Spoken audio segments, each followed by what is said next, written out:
Greetings, Toastmasters, honored guests, and viewers at home. It's Tuesday night.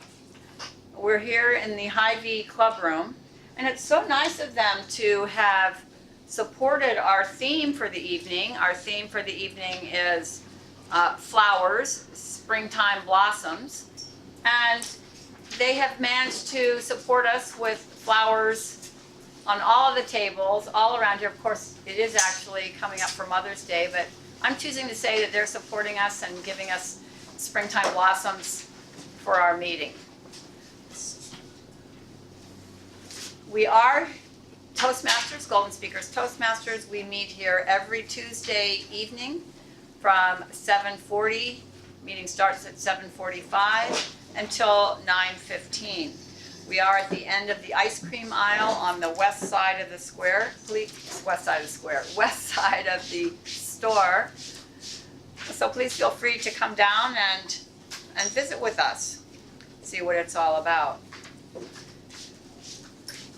At this point, I'm going to turn the meeting over to the Toastmaster, which happens to be me. But we can still clap.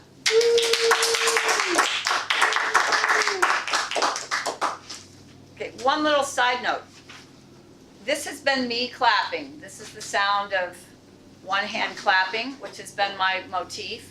However, I am heading towards being able to clap with both hands soon, because I'm now working on my exercises to get both hands. And I've said it's not just about dancing and writing and typing. It's that I have to be able to clap at our local Toastmasters meeting, so the therapist understands the priorities. But tonight I'm going to be doing this, so please feel free to clap. Actually, I encourage you to clap when we do this so we can feel that we're supporting everyone. I'm going to go ahead and start with our role players tonight. And our first role player, and he's definitely ensconced in a floral background there, is our timer for the evening, Emery Styron. Clap, clap, clap, clap, clap, clap, clap, clap, clap, clap.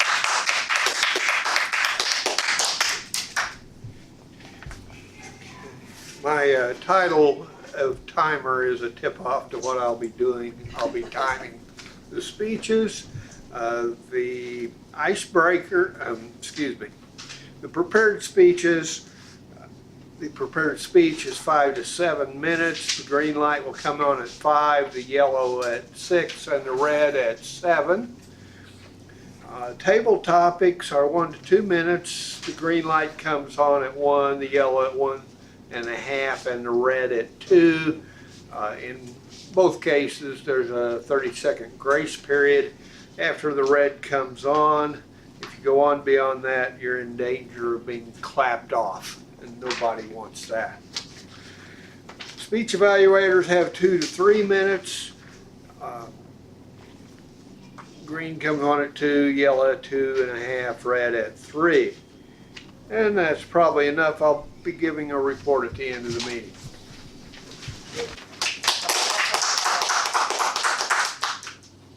Okay. Thank you, Mr. Timer. Our next role player is our grammarian for the evening, Fraser Jones. Fraser, would you tell us about your role, please? Good evening. Wait. Excuse me, just one moment, Fraser. Okay, now I realize this is hard to hear if you're not listening. So would you rather I go clap, clap, clap, clap, clap, or just tell me what's going to be the best cue? Audible works better. Audible works better? Okay. All right, I'll do both. I'll make motions and also say clap. All right, thank you. Fraser, thank you. Go ahead. Okay, as grammarian, I select a word of the day, and the word of the day is pulchritude. It's physical beauty or comeliness. An example of the use, the sheer pulchritude of the springtime blossoms is overwhelming. And the next thing I look for is the use of language and words. I keep track of incorrect use and good use of language and words. And I'll be giving a report at the end of the meeting. Clap, clap, clap, clap. Our third role player is our counter, counting our filler words, things that we want to try to eliminate, and he is Art Atkinson. Art, could you just tell us a little bit more about your role? Clap, clap, clap.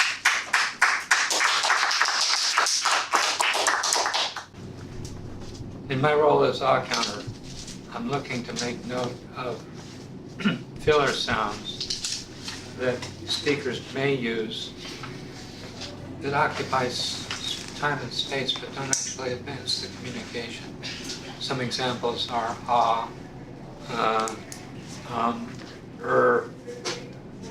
and on occasional so, but, and, you know, various sounds of this sort I'll make note of and give a brief report at the end of the meeting. Thank you. Now, if we could pause just a moment. Janet, you're here, and Veda. I'm in the middle of trying to do the evaluation. Okay, so I need a general evaluator. Have you done at least 3 speeches? No, I've never done it, and I haven't read up on it already. Okay. Have I done what? Have you done 3 speeches? I don't know, 2 or 3. She has, She has or has not? she I has. have. She has. Okay. Are you game? Sure, if I can read up on it. I couldn't even find my book, I was running late. Well, Not in the book. here, okay, so, I can take it. all right, you can take it. What else are you doing for you? Timer. Grammarian. No, grammarian. That's your only Grammarian job? is my only one, right. Okay. So read up on it, and also watch how Fraser does it, because a general evaluator in our club is evaluating evaluators. So, because we want to get that muscle, so you're not really evaluating the speech, you're evaluating how well the evaluators evaluated their piece. So Fraser, all right, well, so thank you. And so do we have anything else that we need for you? Anyway, glad you're here. We've got things assigned out, so just enjoy. Our general evaluator then will be Fraser Jones. We will hear from him later in the meeting. And we also will have our greeter and our joke master, Veda Royale, later in the meeting as well. Okay. All right, are we all set? I think we're set. All right. One thing, table topics, I need a place to put, you know, the info down or something, We'll get there. yeah.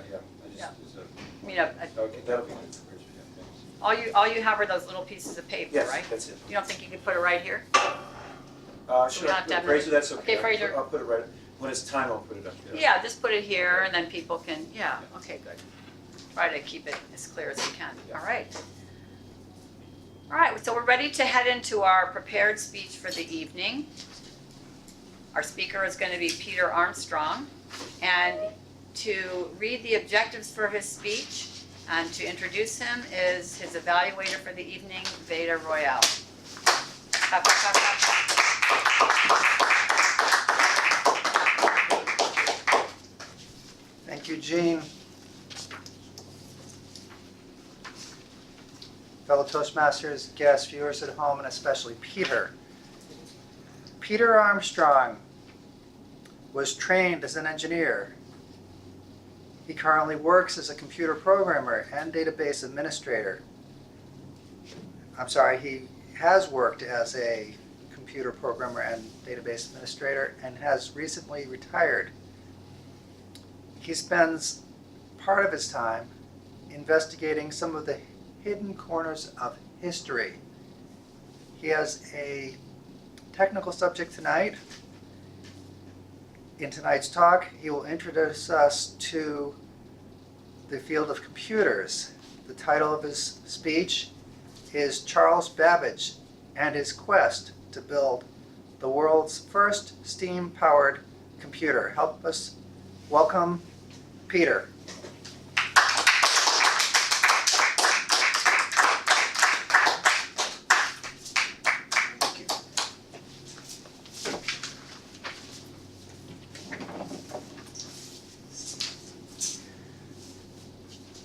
Charles Babbage was an Englishman and the son of a banker. He grew up in the London area. He was educated by private tutors because that was what was available in 17 1891 and onward when he was born. Charles, as the son of a banker, got a good education. He wound up going to Cambridge. His education before Cambridge had been good enough that he was disappointed in the quality of the mathematics instruction at Cambridge University. And so he joined the faculty afterwards. He was a brilliant man. He had a number of inventions, such as the cow catcher on locomotives. It was his invention. He also invented, I'm blanking on it right now, but I'll think of it. While he was at Cambridge, as a mathematician, he would have used books of what are called mathematical tables. Mathematical tables are things like whole books full of logarithms, or sines and cosines, or all of the things that we learned about in geometry and have managed to forget since that time. And these tables were completely necessary at the time because nobody had one of these. Just a handheld calculator. The whole books and books of tables, they're all in here now. It calculates each one. It doesn't store them inside. It just makes them when it needs it. It figures out what it should be. Charles Babbage, looking at a book that had been computed by individual people, mathematicians, who were called computers. That was their job description. They made mistakes. And once they made a mistake in one value, then it propagated down the page until the start of the next page when they stopped, and instead of figuring it by differences, they recomputed it from scratch and went ahead.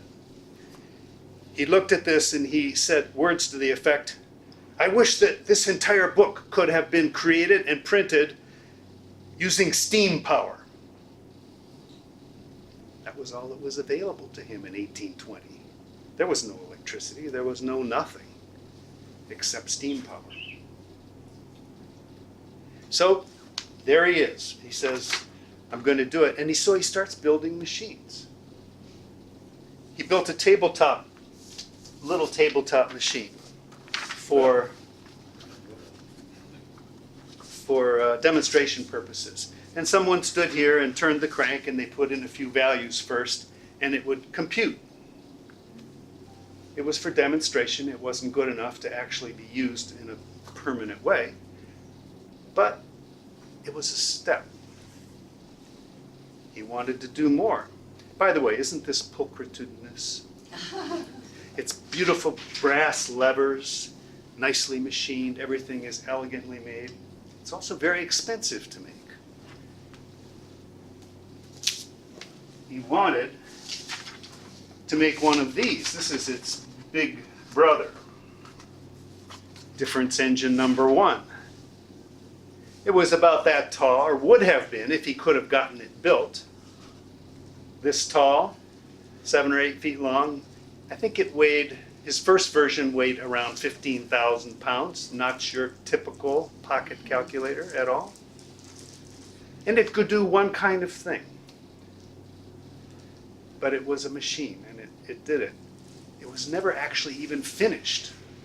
He was questing after it, but to make all those little gears and all those little pieces and put them together and the right tolerances to be able to do everything was an absolutely horrendous job. And this machine, given its weight and everything, is like a whale in your laboratory or your living room. And if you put it in your living room, it would go right through the floor into the cellar. And the floor would be broken. And then his final effort, and this is a cartoon, I apologize, it's the best picture there is because this certainly was never built. By the way, this wasn't fully built until 1991. So 150 years after he dreamed it up. He built it? No, he did not build it. 1991, people built it. And the reason they built it was because Babbage created plans for this. And this has a steam engine driving it. It's as big as a locomotive. It probably weighs as much as a locomotive, but and it was entirely mechanical. But it was the first, he specified everything he said is in a modern day computer, and he covered just about every item that's necessary. Actually, this is the whale. It's not an elephant. That was the elephant. It had random access memory, or RAM, that we know. It had input and output. You could give it numbers in punch cards. It had memory. Well, that was RAM, I'm sorry. It had a CPU. He called it the mill, but it was the processor. And the processor took things out of here, and with a whole bunch of racks and levers and things, it pulled it up into the mill where it could be acted on. You could take two numbers out of different places in the memory, add them together, put them back somewhere. He's famous in the computer field because 100 years ahead of, actually 120 years ahead of actually being able to do it, he drew up plans that couldn't be realized properly with gears and cogs, and because it was just too expensive and too difficult to do the manufacturing properly, and everything was too heavy, and because it was mechanical, it was too slow. But Charles Babbage is quite famous in the computer world because he specified the first true computer that had all of the features that we have come to use today. And in fact, in certain ways, it therefore exceeded this, because this doesn't read a program and execute. So that's Charles Babbage. He was never particularly happy. He was a cantankerous curmudgeon. Crotchety, too. But he was brilliant, and he invented the computer, arguably.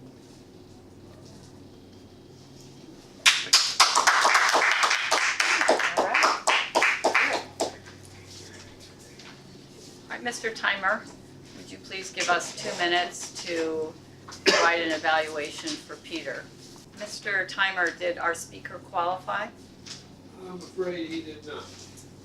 Okay. All right. Well, moving right along then, we will continue on to our general evaluator. And we'll go ahead and evaluate Peter. All right, and our general evaluator for this evening is Fraser Jones. Please help me warmly welcome Fraser.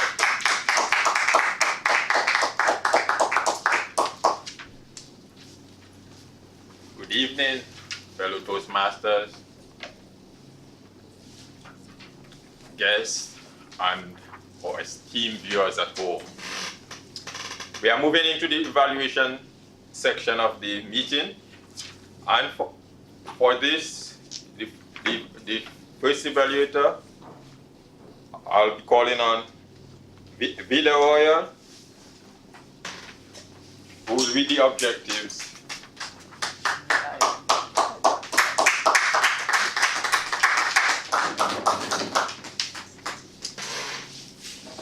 Thank you, Peter, for that great speech. Fellow Toastmasters, members of the viewing audience at home, and guests.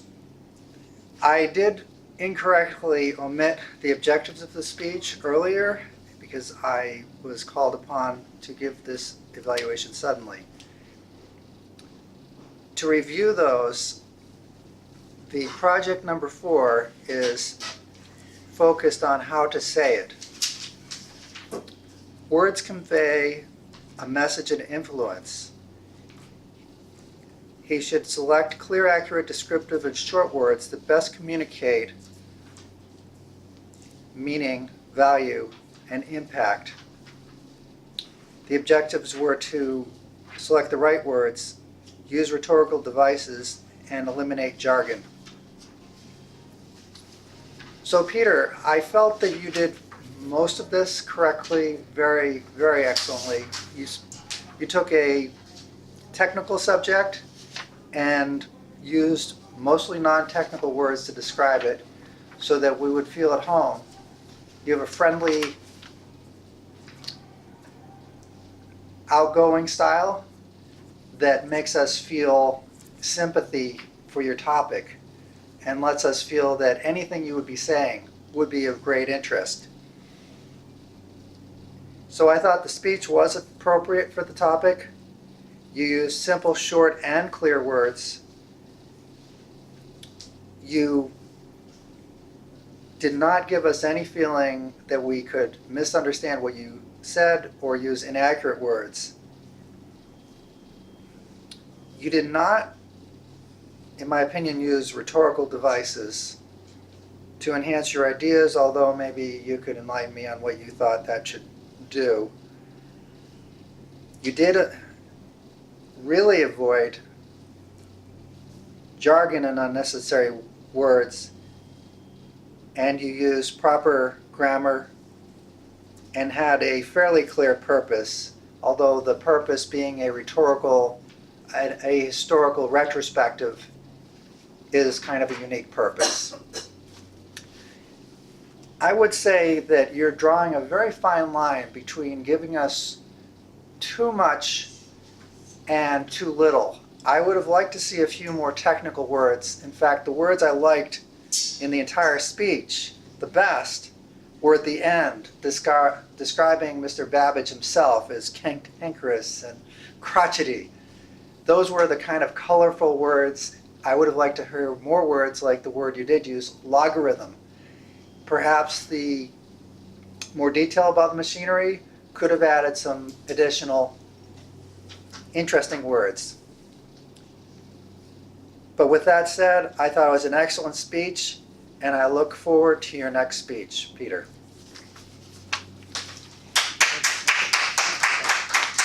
Thank you. Good, very good. All right, we're going to move now into our impromptu speeches, our prepared speeches, unprepared speeches, spontaneous, off-the-cuff speeches. And to guide us in that is our table topics master for the evening, Dee Stauffer. Please help me warmly welcome him up to the front. Clap, clap, clap, clap.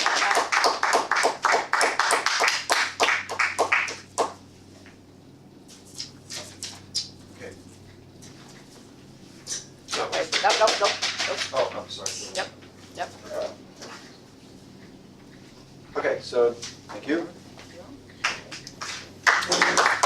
So I have a bunch of humorous table topics for us to engage on and encourage you to kind of think outside the box.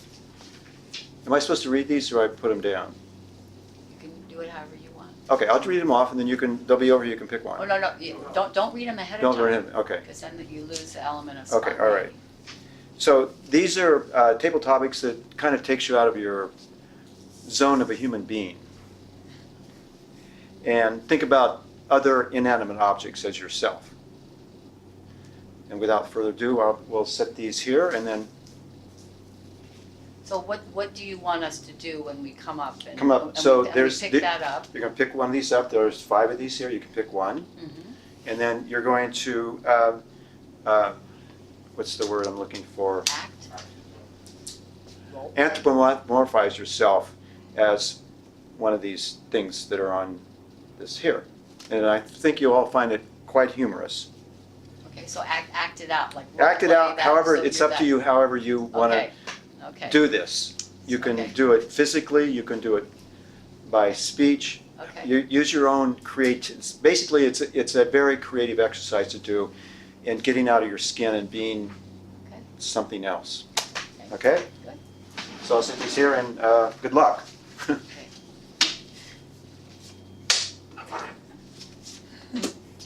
There's a bunch here, so. Okay, so now when I pick somebody to come up or Yeah, just people ask for volunteers. volunteers, don't be shy. Okay, Peter, come on up. time limit, right? Right. Yeah, that's it.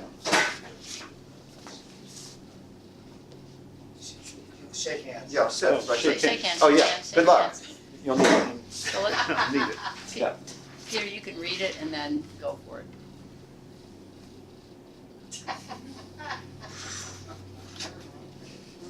Do I get to say what, I do get to say Yeah, what no, it Read it yes. aloud so the audience knows. You are one carrot in a bag of carrots sitting next to a Vitamix juicer.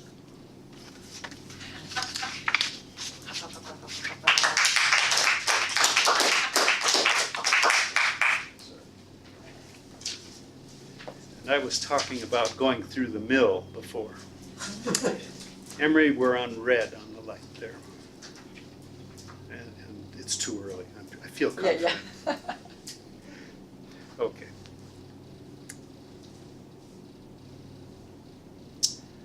Oh boy. I'm inanimate, so I can't really run away. I can't even go and hide behind Fred here, who's next to me. Can't do anything. I'm stuck. Can I look unappetizing? No, I can't make that happen either. There's no way out. Zounds. Trouble. I can't move.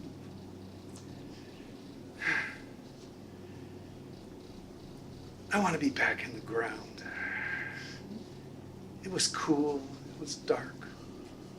There were no juicers next door. There was just peace and quiet.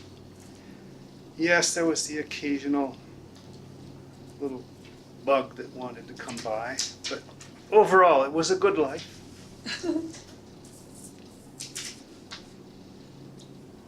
I'll never get to see my children and grandchildren.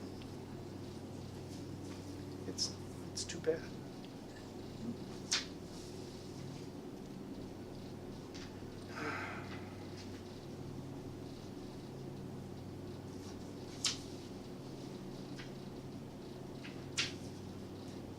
I'm just gonna stop thinking about it.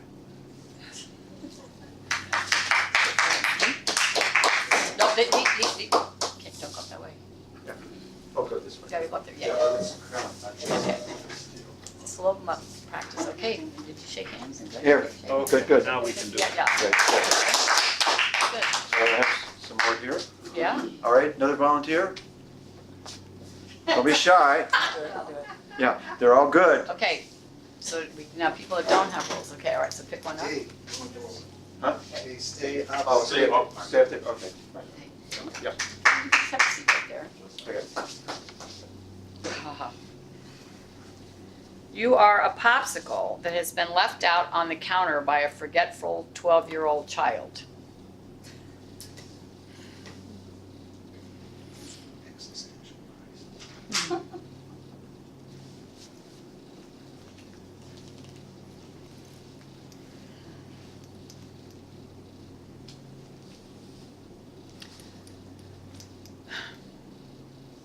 Fellow Toastmasters, honored guests, viewers at home. I always knew I was going to not be here at some point. As a popsicle, we are delicious. We always get eaten. It's not, are we gonna get eaten? It's who's gonna eat us. In a way, I was looking forward to it. Being pulled out of the bag, paper ripped off, the look of delight on the person who's gonna eat me. And then they don't just eat you, they start licking you over and over. I kind of like that idea. That sounded, ooh, nice. And then all of a sudden, after a while, after that nice warm tongue, and I keep getting smaller, and then I'm gone. But I have made someone happy. To me, that was a very fulfilling role as a popsicle. I never thought that I was gonna go without delighting someone, just sitting forgotten on a counter, turning into a liquid. And you know what's gonna happen? The mom is gonna come along and just, oh, look at that popsicle, it melted all over the counter. It's gonna take a dish rag and just mop me up and then run me under the water and I go down the sink. I mean, that is just not the way I was meant to go. So yes, even though popsicles you normally think of as happy items, I am not happy right now. I will be honest and sincere. I don't think I deserve this. I really don't. I'm really hoping that the mom comes along before I completely melt, picks me up and decides there's enough here, it's worthwhile, put it back in the freezer, and then I'll have my chance on another day.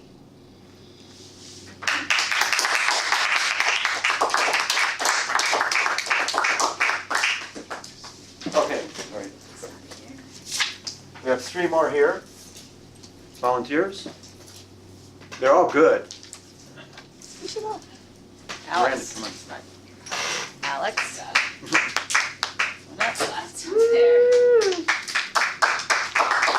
Take your pick.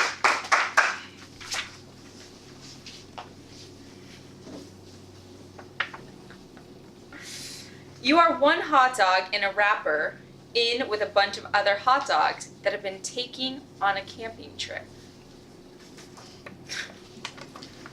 I get a few seconds to think about this, Up to right? 30 seconds, yeah.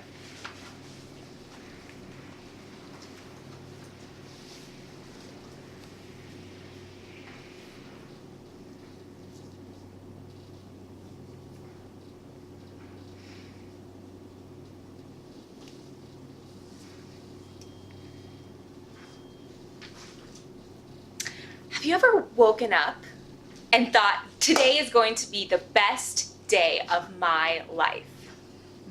You've been waiting for it. You've been waiting for a long time, but you wake up and you just know today's the day. It's going to be the best day of my life.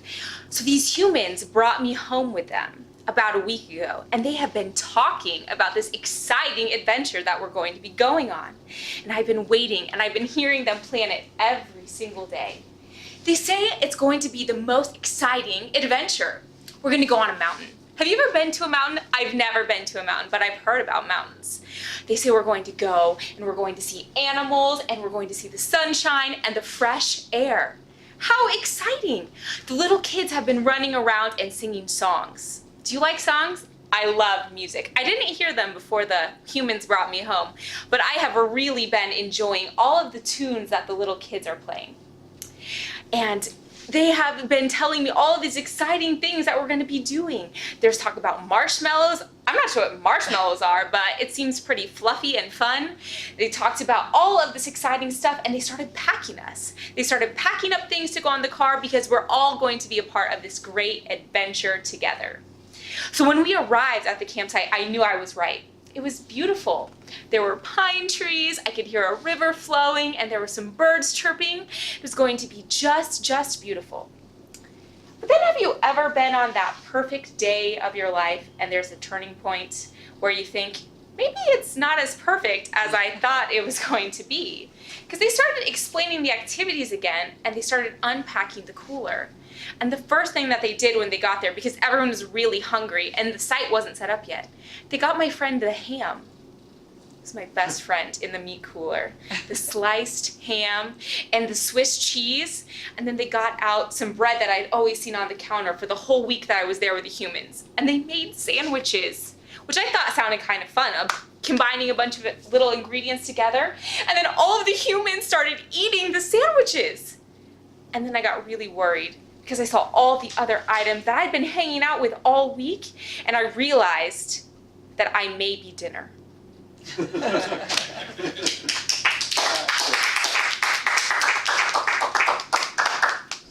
We have 3 more here. Volunteers? 3 or 2? Is one of I've those- got a couple here. I don't know how many we're going to Is do. one I've of got those- 3. I made plenty. Okay. So, pick one. Good luck.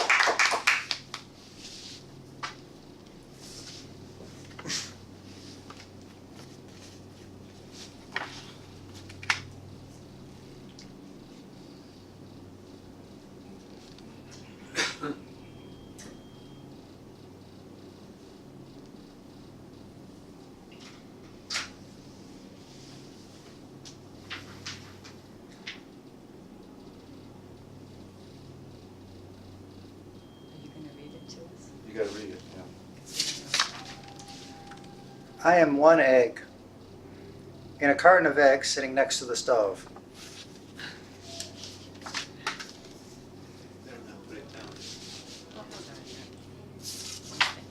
One egg. Toastmasters, guests, viewers at home. I'm a little egg, short and sweet. All kidding aside, I'd like to go into my history. At one time, I was just the sparkle in the eye of a chicken.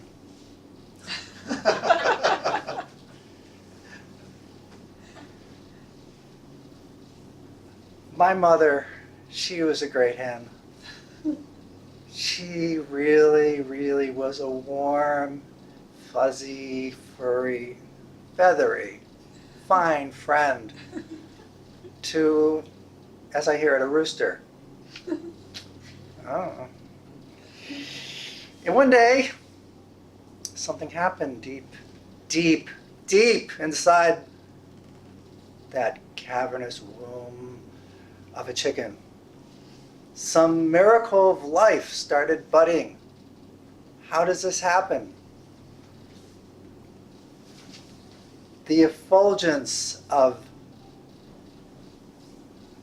saffron-colored liquid started flowing into my environment. I felt so free, even though I was just an unhatched embryo. I was flowing.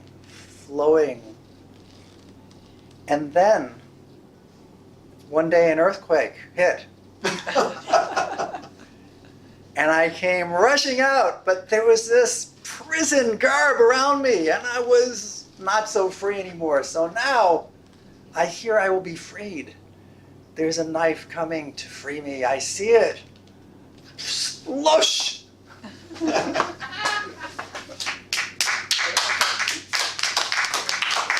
Good. I have two more here. Any volunteers? I have two more. Dan. Yay, Dan. I can't do a good job, Laura. Good show. All right, good.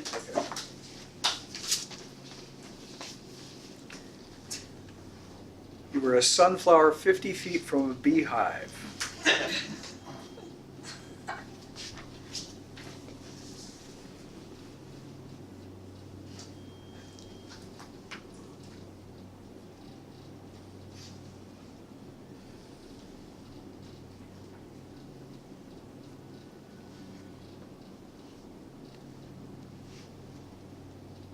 Fellow Toastmasters, honored guests, viewers at home.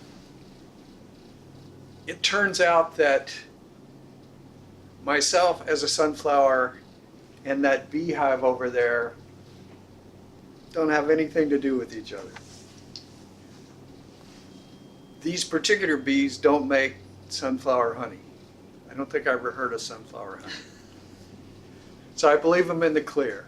All I've got to do is be this massive gatherer of sun. Grow every day in pulchritude, yellow, golden petals, huge mounds of seeds all together. Just follow that sun. I'm in a field. There are hundreds of thousands of sunflowers. The sun comes up, we're watching it. It goes through the sky, we're watching it. This is what we do. This is the greatest thing in the history of the universe, to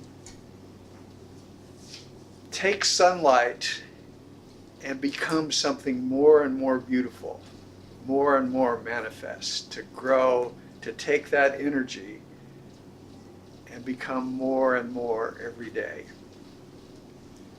There are some potential pitfalls. There are these crows that fly by occasionally, and there's really not a lot of running away we can do with sunflowers. We can sort of dip our heads down a little bit. Try to look like an ugly sunflower, not attractive to a crow. And the other thing that's going to happen is at some point we'll be harvested, and we don't know how that happens, but we know it is going to happen at some point. But then we'll end up being bird seed or ground up for organic foods or some truly useful existence that will fulfill our current wonderful sun gazer, beautiful days, and leave us ultimately fulfilled.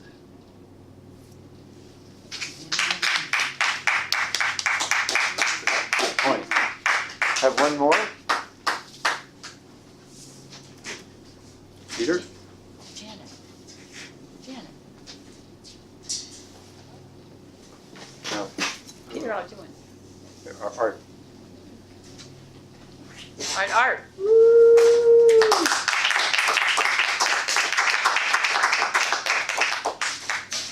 Just the remaining. That's the last one. You got the best.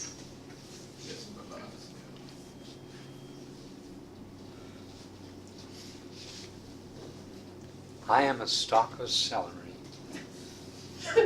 amongst a bunch of stalks of celery. And Jamie forgot to put me back in the fridge.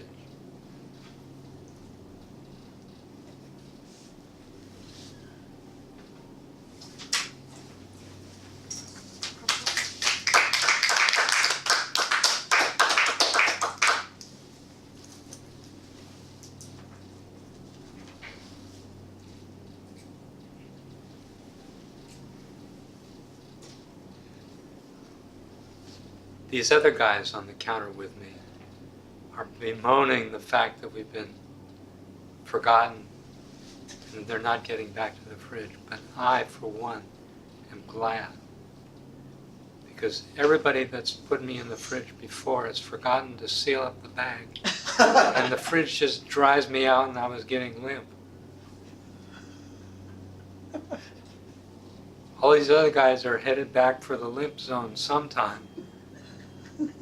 As soon as somebody comes back into the kitchen and sees all this laying around. What I'm hoping is that Jamie remembers how good celery with peanut butter smeared on it is, and comes back to get me and chomp on me with a coating of peanut butter.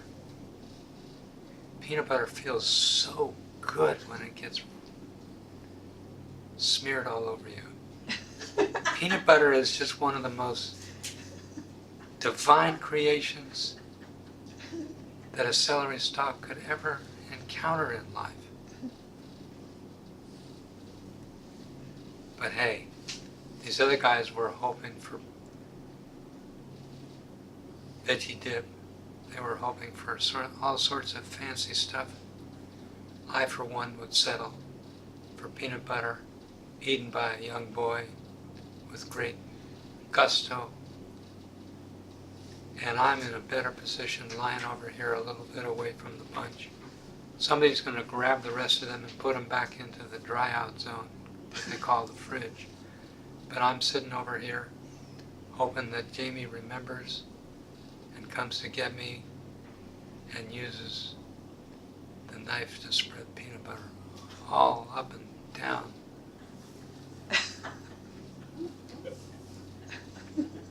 If I'm particularly lucky, he'll remember to put raisins in the peanut butter. I hear they call that ants on a log. I am no log. I am a stalk of delicious celery. And those guys have forgotten it.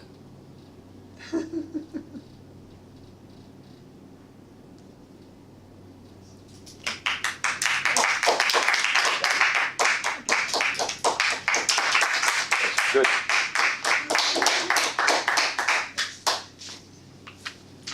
Okay. to call up the table topics evaluator. Oh, vote, sorry, vote. Vote. Ask the timer, Oh, Ask- did everybody qualify? just read the names. Those that qualify: Peter, Jean, Alex, Veda, and Art. Everybody qualified. Except for Dan. No, Dan. Dan, Dan did not Didn't qualify. it? I didn't want to single him out. okay, okay. Those that qualified were Peter, Jean, Alex, Veda, and Art. Emery?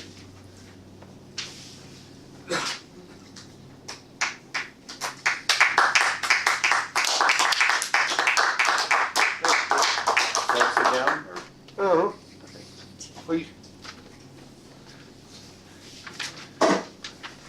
Good evening, fellow Toastmasters, guests, and viewers at home.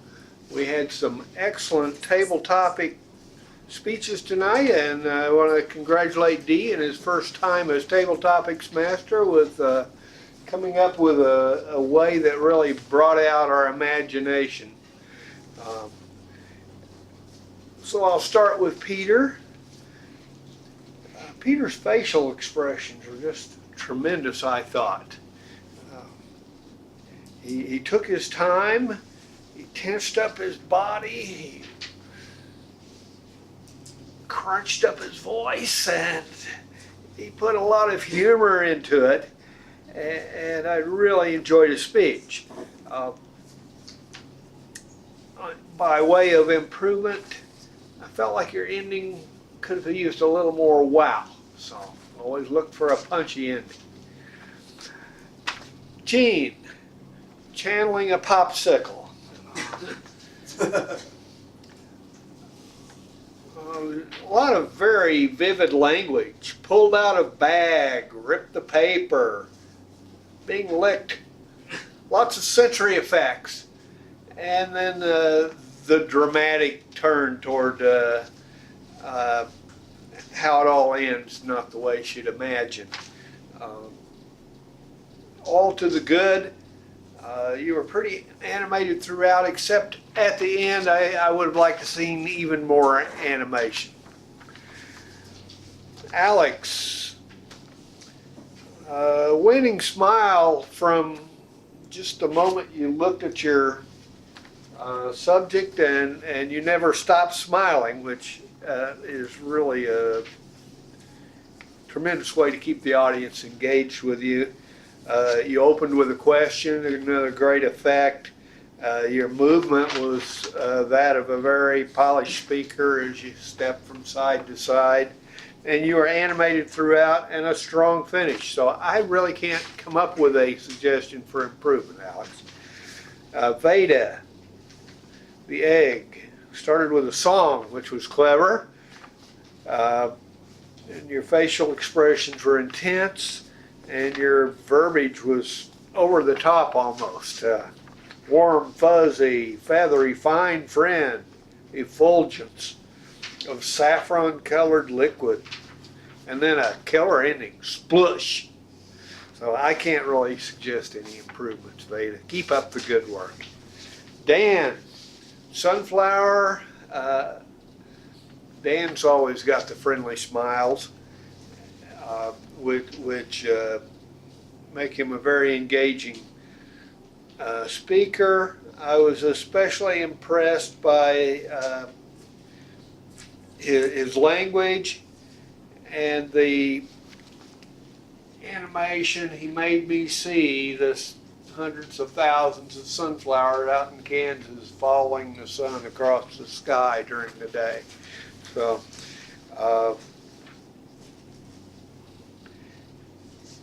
it's all good, Dan. Just 8 seconds too long. Cut it off a little quicker. All right. And Art. Stalk of celery. You personified a stalk of celery. You were animated. You had vocal variety. It was all good. But at times you kind of laid on the peanut butter 2 or 3 times. A little too thick for my taste. I think you could have cut the redundancy and improved your speech. So that's my evaluation, Mr. Table Topics Master. Oh, turn it back to the general evaluator, Fraser. A round of applause for.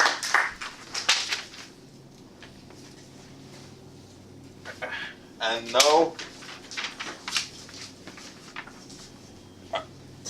we need to vote for the best evaluator. So who did they all qualify? Did both evaluators qualify? Yes, and the evaluators were So this evaluator qualified, and then our other evaluator. Veda. Veda, Veda was our other evaluator. He did, yeah. so both evaluators, Emery and Veda qualified. So can we vote for the best evaluator? Okay. And now we'll move on to the reports from our role players. And first, I'll call on the timer, Emery Styron, to give his report.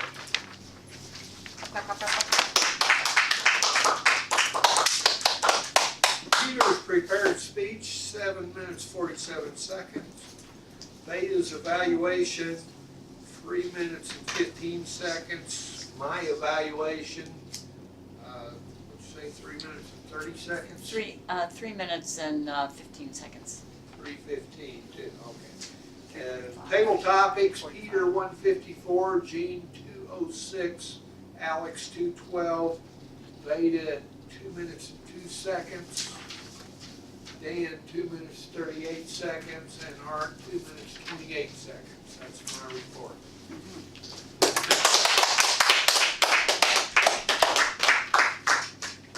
And next we'll move on to the grammarian for his report.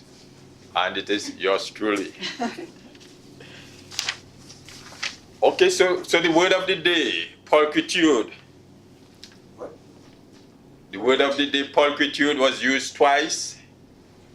Once by Peter and once by Dan.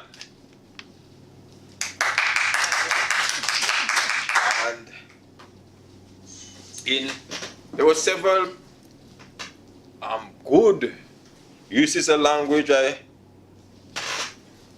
I liked how Peter used the phrase at the end of Cantagoras Codmungeon, and he used the phrase like this machine is a whale, which truly illustrated the size and weight of it. Yeah. Whale and elephant, yeah. And Veda with effulgence and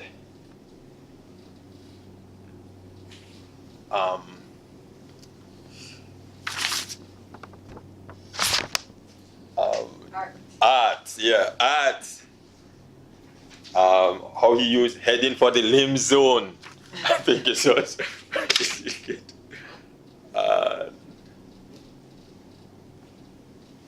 Yeah, and that's the end of my report. Thanks. And next, we'll be going to the the art counter at Atkinson.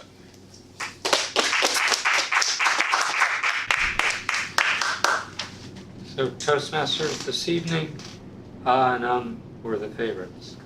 Jean, 1 Peter, 1 Veda, 2 so's, Fraser, 3 ahs, D, 3 ahs and 2 ahs, and 2 so's, Alex, 1 and, Veda was clean, Dan was clean, Emery, 7 ahs, 3 ahs, and a false start. That's my report.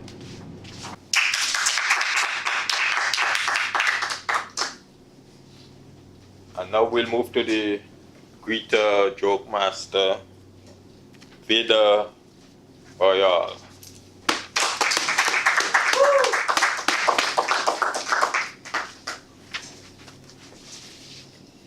With such a small club nowadays, I'm feeling redundant being here. I'm also behind the times by several weeks. A few weeks ago, I brought topics based on animals, and tonight I found some riddles based on animals. So sticking with the animal theme, live animals, not dead animals as we had tonight, or plants, as the case may be. I'm going to be asking these riddles rhetorically and giving the answers. But if anybody thinks they have an answer, please shout it out. Where do wolves stay on vacation?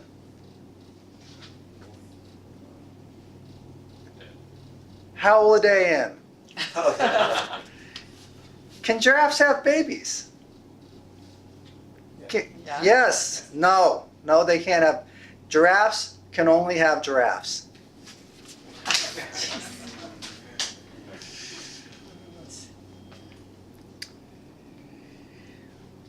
Some camels have one hump. Some camels have two humps. What name would you give to a camel that had no humps? Humphrey. Though a horse is a great answer Yeah, also. that's good. And finally, in summer, what shoes do frogs wear? Should be easy. Should be easy. Open. Oh, that's great. Great answer. Flippers. No, open-toed shoes. Oh, open-toed, yeah, okay. Fraser, Good. rescue me. Good stuff. And now, as general evaluator, I'll evaluate the evaluators who were Vida Royal and Emery. Okay, so Vida evaluated Peter on his fourth speech. He went through the manual and he gave suggestions. He gave a suggestion. He gave a suggestion that it was too long and he could have cut out. He gave specific things he could have cut out to make it within time, which was good. Emery evaluated the table topics and he greeted the audience and he was very expressive and animated in his evaluation. He gave suggestions to most of the speakers, but I think he could have been a little more specific. Like instead of saying he gave a suggestion to about ending it with a wham, he would have said exactly, illustrated exactly what he meant, right? And also the same when he said the suggestion to Alex about a strong finish, he could have probably give the example of the strong finish he expected, right? And that's my report, General.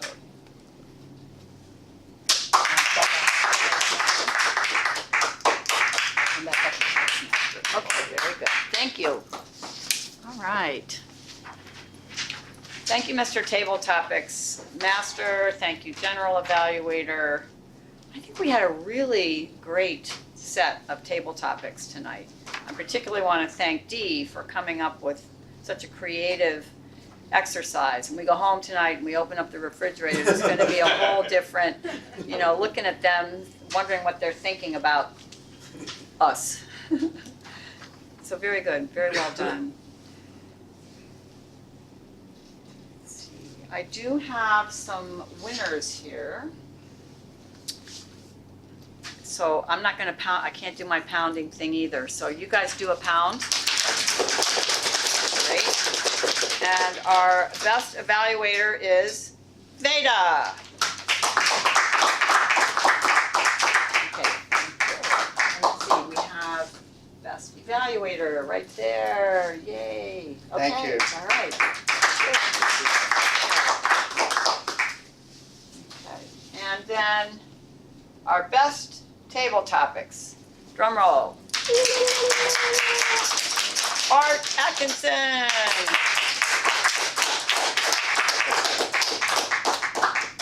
Shimmy on up here, Mr. Peanut Butter Man. There he goes.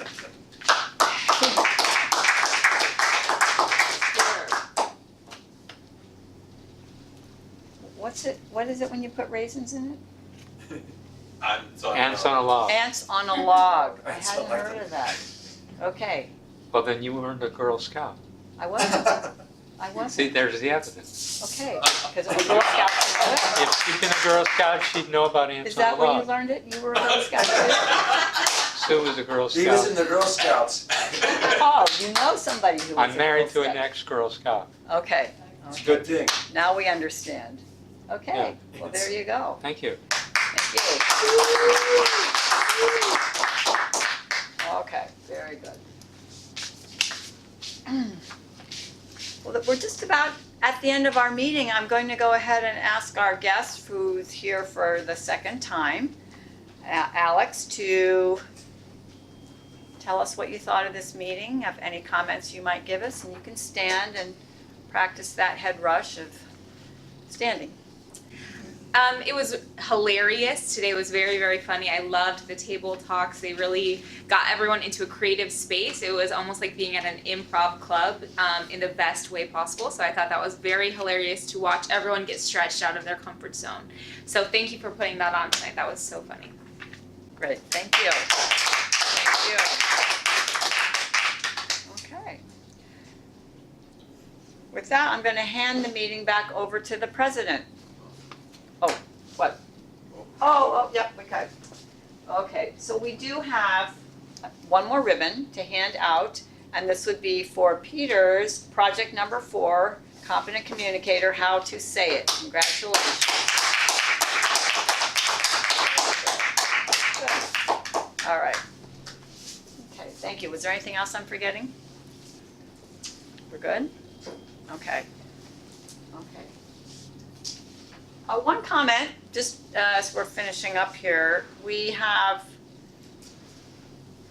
someone we're going to be saying goodbye to. And we're going to have a position open for about a month. It's Emery Styron. Emery, you want to say what's going on for you, or? Sure. Okay.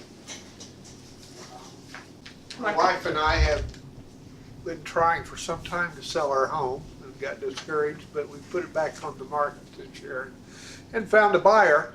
And our goal had been to get out of the 100-year-old 2-story house and into a house that's all on one level, main floor, bedroom, bathroom, laundry, living area. And we also wanted to get up closer to Iowa City, where our daughter and granddaughter and soon-to-be grandson, soon-to-arrive grandson are, and we're pretty involved with their lives, and our medical care is all up there, and so we're running up and down the highway all the time. So we're going to make the move. We've placed an offer on a home in Riverside, Iowa, and hope to close on that next Thursday. Yeah, so things happen in a hurry sometimes. So I would expect to be here through the end of May. But we'll be leaving you after that time. I may take a breather for a month while we move and travel a little bit, but I expect to join the club in Iowa City. I'm going to visit a few and see what works for me, and hope to see you all at Toastmaster events. And may run into you in Iowa City Somewhere. someplace, yeah, okay. Well, I should say I just had a tremendous amount of enjoyment, friendships in this club for the past 3 years, so that will be something I miss and treasure. The feeling is mutual. And we'll miss you. Good. Yes. Yes. Yes, we thank Emery for everything he's done. He's been an officer several times. Right now, he's got the Vice President of Education position, which is kind of the most detailed position. It's what creates this. And, you know, we all get an email from him weekly letting us know it's time to go check into the Easy Speak website and acknowledge our roles like that. So really we have a lot to thank for Emery, and he is I want to say the Garrison Keeler. I always say that. Still, Yeah. Garrison Keeler is such a great storyteller, and It's kind of under a cloud right now. I know, and I just don't acknowledge it because, you know, I have to bone up on what all that is, but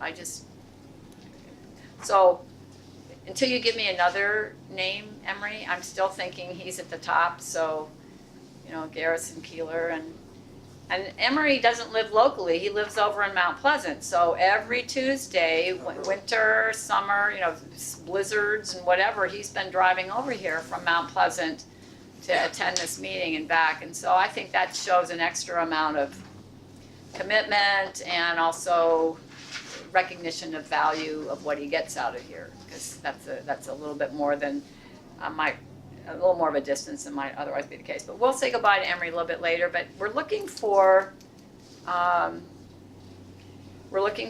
be looking for officers. And Emery, I think you should put me down next week for a speaking slot. If you have a slot to go on selecting new officers. And there's a bug in here. I guess that came in with the flowers somehow. Veda, I have you down for a prepared speech next week also. Oh, they're coming up that quick. Yeah. Okay, good. And so we were looking for someone to work with Emery, from now until the end of the month, or end of June. But we're also kind of feeling out who might be a good Vice President of Education for the upcoming year. And Emery has said he's available to work with someone until he leaves, which is a good thing. So if you want to let me know something about that, send an email, Emery and/or me. We do need that position filled. So that's that. Is there any club business that we need to address at all? No? All right. Well, with that, we'll see you all next week. Trying to get around here. See you all next week. We won't have all the flowers. Mother's Day will be over. And we'll be on to the next thing. So always great to see everybody. Thank you for coming. Meeting's adjourned.